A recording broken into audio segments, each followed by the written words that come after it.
advisory remains in effect from 6 a.m. Monday to 6 a.m. Central Standard Time Tuesday. What? A wintry mix of snow, sleet and freezing rain is expected.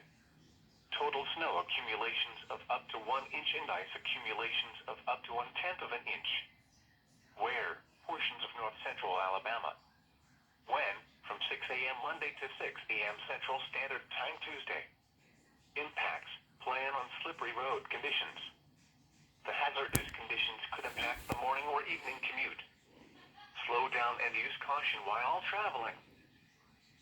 Winter weather advisory remains in effect from 6 p.m. Monday to 9 a.m. Central Standard Time Tuesday. What? Freezing rain expected, along with some snow and sleet. Total ice accumulations of a few hundredths. Where? Portions of central Alabama.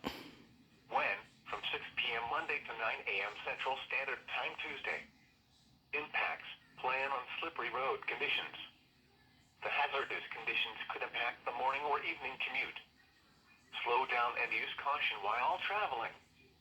Prepare for possible power outages.